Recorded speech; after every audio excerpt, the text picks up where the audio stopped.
বাংলায় এসআইআর প্রক্রিয়ার প্রথম পর্ব শেষ। গত 16 ডিসেম্বর খসড়া তালিকা প্রকাশ পেয়েছে। তবে সেই তালিকা প্রকাশে আসতেই অসংখ্য ভুল সামনে এসেছে। কোথাও জীবিত ভোটারকে মৃত ভোটারের তালিকায় পাঠানো হয়েছে, কোথাও 2002 সালের ভোটার তালিকায় নাম থাকা সত্ত্বেও খসড়া তালিকায় নাম আসেনি, কোথাও নামের বানান ভুল, কোথাও পদবি ভুল। একের পর এক এই ভুল নিয়ে ইতিমধ্যেই রাজ্যের বিভিন্ন প্রান্ত থেকে মানুষ সরব হতে শুরু করেছেন, ক্ষোভ প্রকাশ করেছে নির্বাচন কমিশনের ওপর। এসবের মাঝেই পশ্চিমবঙ্গে চলতি এসআইআর প্রক্রিয়ার দ্বিতীয় পর্বে ইলেকট্রাল রোল মাইক্রো অবজারভার নিয়োগের প্রস্তাবে সম্মতি দিল কমিশন। কেন্দ্রীয় অবজারভারের পর এবার এসআইআর পর্যায়ে শুনানি পর্বের ওপর নজরদারির জন্য মাইক্রো অবজারভার নিয়োগ করার সিদ্ধান্ত নিল নির্বাচন কমিশন। শুক্রবার সকালে রাজ্যের মুখ্য নির্বাচনী আধিকারিককে চিঠি পাঠিয়ে কমিশনের নির্দেশ, কেন্দ্রীয় সরকারি বা রাষ্ট্রায়ত্ত সংস্থার আধিকারিকদের এই পদে নিয়োগ করতে হবে। নির্বাচন কমিশনের তরফে জানানো হয়েছে, সংবিধানের 324(6) অনুচ্ছেদ এবং manual on electoral rolls March 2023-এর বিধি মেনেই এই সিদ্ধান্ত। মাইক্রো অবজারভার নিয়োগের ক্ষমতা সরাসরি রাজ্যের মুখ্য নির্বাচনী আধিকারিকের হাতে দেওয়া হয়েছে। বৃহস্পতিবারই সিইও দপ্তরের নিরাপত্তা সুনিশ্চিত করতে কেন্দ্রীয় বাহিনী নিয়োগ নিয়ে কেন্দ্রীয় স্বরাষ্ট্র মন্ত্রককে চিঠি দিয়েছে কমিশন। তারপর শুক্রবার আবার এই সিদ্ধান্ত নেওয়া হয়েছে, যা যথেষ্ট তাৎপর্যপূর্ণ।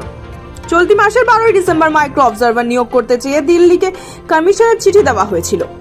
সেই অনুমতি দিয়ে কমিশন জানিয়েছে, কেন্দ্রীয় দপ্তর ও রাষ্ট্রায়ত্ত সংস্থা থেকে মাইক্রো অবজারভার নিয়োগ করতে হবে।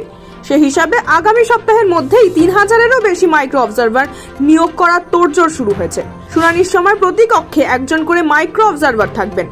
তাদের কাজ হবে মূলত শুনানি পর্বে ইআরও এবং এইআরওদের কাজে নজর রাখা, এনিউমারেশন ফর্ম, জন্ম ও মৃত্যুর শংসাপত্র এবং শুনানিতে আসা ভোটারদের নথি যাচাই করার পাশাপাশি ভোটার তালিকার অসঙ্গতি চিহ্নিত করা এবং পরিসংখ্যানগত বিশ্লেষণও তারাই করবেন। কমিশনের চোখ ও কান হিসাবে শুনানি কক্ষে উপস্থিত থাকবেন মাইক্রো অবজারভাররা। তাদের প্রশিক্ষণ দেবে সিইও দপ্তর। চূড়ান্ত ভোটার তালিকা প্রকাশ পর্যন্ত সিইওর অধীনেই কাজ করবেন তারা। পারিশ্রমিক হিসেবে পাবেন এককালীন 30,000 টাকা। জানা গিয়েছে শুনানির জন্য একটি বিশেষ সফটওয়্যার তৈরি করা হচ্ছে। সেই কাজ শেষ না হওয়ায় শুনানি পদ্ধতি জানা যাচ্ছে না। শুনানির ফর্মও পাঠানো হয়নি। কমিশন আধিকারিকদের ধারণা, আগামী 26 কিংবা 27 ডিসেম্বর থেকে শুনানির কাজ শুরু করা যাবে। তবে বাংলা ছাড়া দেশের অন্য কোনো রাজ্যে মাইক্রো অবজারভার নিয়োগ করা হচ্ছে না। বিহারের ক্ষেত্রেও সেই নজির নেই। ফলে নির্বাচন কমিশনের এই সিদ্ধান্তকে ঘিরে প্রশাসনিক মহলে জোর চর্চা।